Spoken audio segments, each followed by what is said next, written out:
साथीचा महामंत्र प्रलशरचा प्लांटो कृषी तंत्र। नमस्कार, माझे नाव संतोष करंजे, कृषी विज्ञान केंद्र बारामतीमध्ये विषय विशेषज्ञ कृषी विद्या म्हणून कार्यरत आहे। आणि आपल्या सर्वांना माहीतच आहे की दरवर्षी जानेवारीच्या तिसऱ्या आठवड्यामध्ये कृषक हे प्रात्यक्षिक आधारे कृषी प्रदर्शन भरवले जाते आणि या प्रदर्शनमध्ये दरवर्षी प्लांटो कृषी तंत्राचे प्रयोग राबवले जातात। यामध्ये ऊस आणि कांदा हे दोन्ही पिकांचे प्रात्यक्षिक लावलेले आहेत। गेल्या वर्षी कृषकमध्ये कांदा आणि ऊसाचे प्रात्यक्षिक राबवले होते। त्याच्यामध्येही कांद्याचं उत्पादन कृषी विज्ञान केंद्रामध्ये आम्ही जे घेतलं ते अतिशय उत्कृष्ट होतं। 1 एकराची सरासरी जर काढली तर त्याच्यामध्ये 22 टन प्रति एकर इतकं कांद्याचं उत्पादन आम्हाला मिळालं आणि कांदा जो आहे तो अतिशय आकर्षक एक्सपोर्ट क्वालिटी कांदा तयार झालेला आहे। त्याच्या बाजूलाच ऊसाचं क्षेत्र आपण जे घेतलं होतं तर त्या ऊसामध्ये पण जो गेल्या वर्षीचा आपण बियाणे प्लॉटसाठी वापरला तो 9 महिन्यामध्ये आपल्याला 25 कांड्यापर्यंत ऊस मिळाला होता आणि पेऱ्यातले अंतर अतिशय उत्कृष्ट होतं।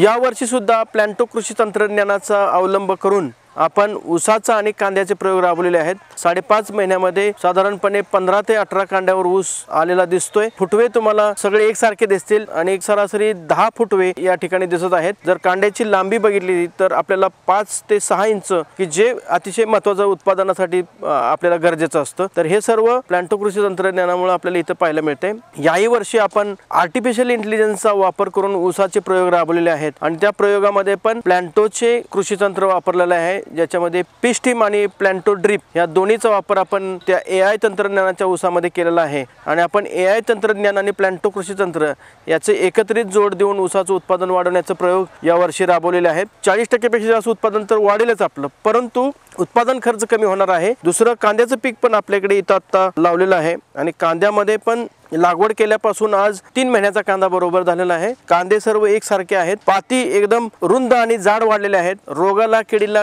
बळी न पडता कांदा हिरवागार तुम्हाला इथं पाहायला मिळेल। आज नाहीतर या वर्षी वातावरणातला चढ उतार बघता कांद्याचं पीक बऱ्याच शेतकऱ्यांचं गेलेलं आहे। कांद्याची पात पिवळी पडणे, पीळ रोग येणे, करपा रोग येणे, मूळ सड होणे, हे सगळे प्रकार बॅलन्स न्यूट्रिशन न झाल्यामुळे लोकांचे होत आहेत। आणि मग बॅलन्स न्यूट्रिशनमध्ये जर कांदा बघायचा असेल तर तुम्हाला इथं कृषी विज्ञान केंद्राच्या येत्या 16 ते 20 जानेवारीच्या प्रदर्शनमध्ये प्लांटो कृषी तंत्र वापरलेला कांदा पाहायला मिळेल। माझ्या अपेक्षेप्रमाणे यावर्षी 22 ते 25 टन प्रति एकर निश्चित येईल। यंदाचं हे 10वं कृषक प्रदर्शनाचं वर्ष आहे आणि या प्रदर्शनामध्ये आपल्याला प्रतिकूल हवामानाच्या परिस्थितीमध्ये पण कशा प्रकारे विविध फळपिकं, परदेशी फळपिकं किंवा आपल्या इथे येणारी द्राक्ष, डाळिंब, केळीसारखी पिकं ही पाहायला मिळणार आहेत। त्याचबरोबर जर्मनी इथून काही फुलांच्या प्रजाती आपण लावलेल्या आहेत, त्याचं मेन आकर्षण तुम्हाला पाहायला मिळेल।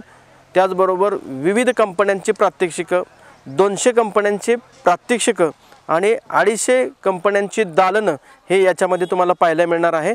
आणि यासाठी कृषी विभागाचं पण स्पेशल एक दालन उभं केलं आहे की ज्याच्यामध्ये शेतकरी उत्पादक कंपनी आणि शेतकऱ्यांची उत्पादनं पण वेगळ्या प्रकारे आपल्याला पाहायला मिळतील की जी चालना तुम्हाला इथं येऊन तुमच्या भागामध्ये नवीन काम करण्याची ऊर्जा देईल, एवढीच अपेक्षा व्यक्त करतो। आणि 16 ते 20 जानेवारी आपण आपल्यासाठी रिझर्व ठेवा, एवढंच विनंती करतो। धन्यवाद।